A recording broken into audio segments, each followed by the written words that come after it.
This is Lew again. The last Natsarim book at Amazon.com has a lot of warnings in it, just like the first books written by the first Natsarim. We're the last Natsarim, and there's not going to be any after us to warn you. But there's a lot of misunderstandings, and the goal is love. And I want to read this section of Yirmiyahu, or they call him Jeremiah. It's chapter 31, and it's right around verse 6.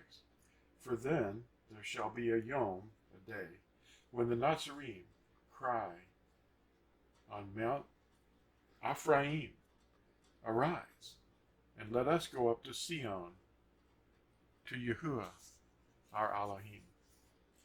And that's a prediction of what we're called to.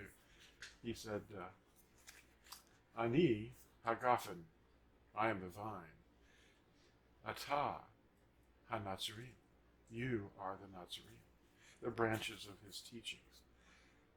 There's a bad day coming, and you need to be aware of it. And we will not see him again until we say, Baruch haba Hashem Yahuwah. And we're calling his name. Now, the reason that we've broken the covenant is we've been taught by teachers to err. We're making mistakes because we're not abiding in his word. The 7 festivals are shadows of, or an outline of things to come. And loving one another is the outcome of obedience, because you're obeying. The fruit of your behavior is his fruit, because he's in you, enabling you to love his word and his truth. But these 7 festivals are not understood. And to this episode, or this short, brief video, I'm going to read Acts 20 from the BYNV.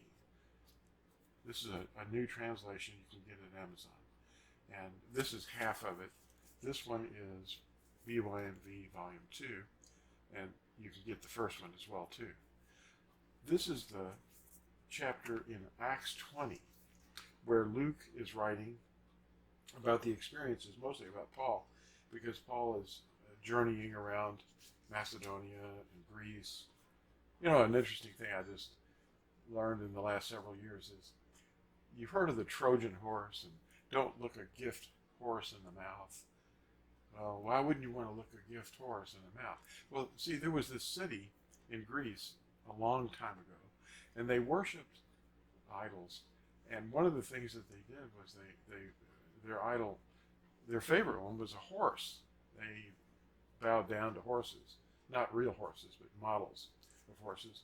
And anyway, one day they found this big horse made out of wood outside the city gates. And they went, wow, this must be a gift from the horse deity. I don't know what they were thinking, but in the ancient writings, they say that there was 3 people inside the horse, or not a whole army, but the army was waiting out there hiding. And when these 3 dudes got out of the horse in the middle of the night, they opened the gates, and of course that was the end of it. You know, they conquered Troy. The city was Troy, and they were called Trojans. That's what the inhabitants were called. Well, who were these guys that were in the horse? Not many people know this, but in research I discovered that the old word for Greeks, the Greeks, it said never trust a Greek. Well, you know, the real word was Danites. The tribe of Dan had been the first to settle in Greece. They actually escaped before the Exodus. A group of them, not the whole tribe, but a lot of Danites, and they're the real settlers of that place we call Greece.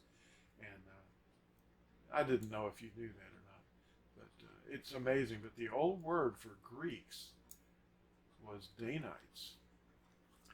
They left a waymark. Danube River, who do you think that's about? Dan crossed over. And even the city of London, which is an ancient city, is named after Dan. London. And names like Donald, and I think Pliny was a historian that wrote about how many Danites were up there in the area we call Scandinavia, which is named after the tribe of Dan, because there were so many Danites up there. They were the first to escape.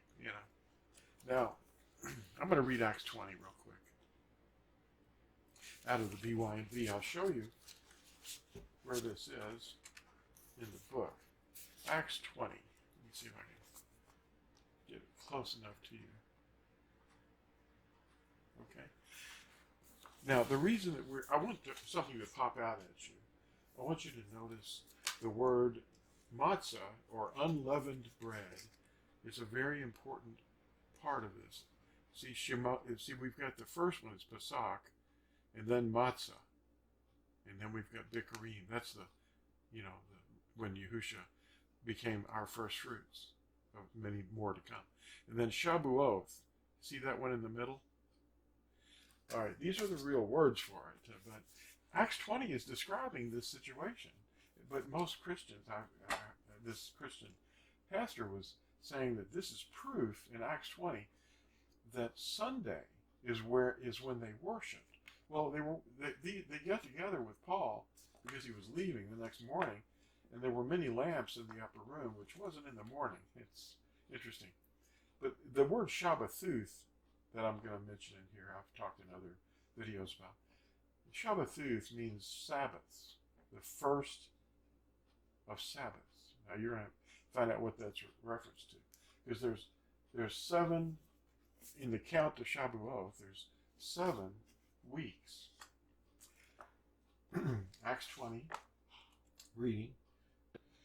And we sailed away from Philippi after the Yomim, or the days, of unleavened bread, and came to them at Troas in 5 Yomim, that's 5 days, where we stayed 7 Yomim, or 7 days, and on the first of the Shabathuth, now I'll stop right there. Shabathuth means Sabbaths.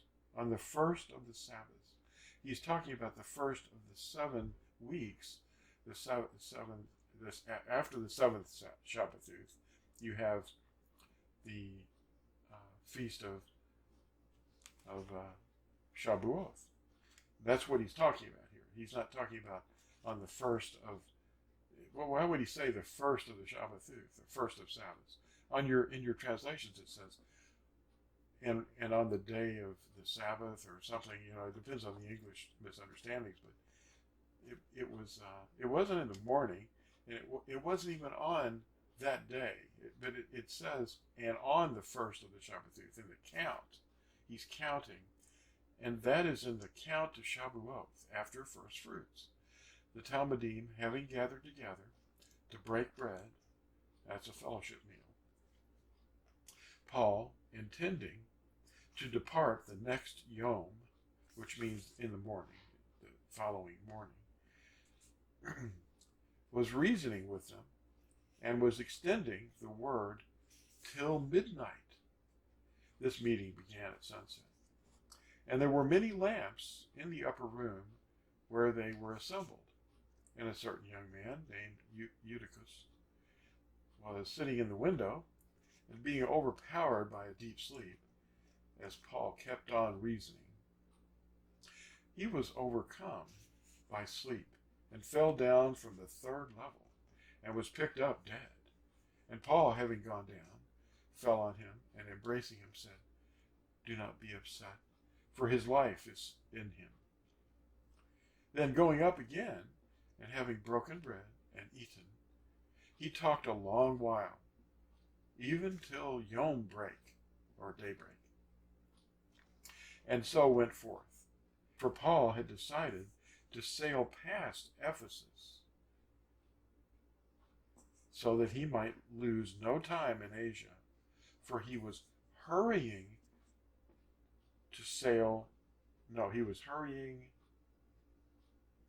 to be at Yerushalim, if possible, on the Yom of the Festival of Weeks. See, he's mentioning it again. The Festival of Weeks is after unleavened bread. It's the 7th Sabbath. You count 7 Shabathuth. Now that's Shabuoth. That's what Christians have been taught as Pente-cost, which means count 50 in Greek. And from Miletus he went he was sent to Ephesus and called for the elders of the assembly. Now, that's interesting. He's I'm not going to finish the whole thing, but he talks about picking up at verse 26. Therefore, I was witness to you, this Yom, that I am clear from the blood of all, for I kept not back from declaring to you all the counsel of Elohim. He's talking to the elders. Therefore, take heed to yourselves and to all the flock, among which the Ruach HaKodesh has made you overseers, to shepherd the assembly of Elohim, which he has purchased with his own blood. The Ruach HaKodesh. And you know who that is. That's Yehusha.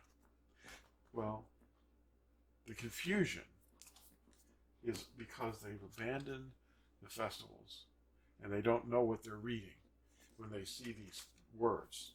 And the last Natsarim are here, and we're here to explain it to you. Well, thank you for watching this, and I want to remind you, you shouldn't touch real ones because they're pretty diseased. But here's a bumper sticker for you. Love one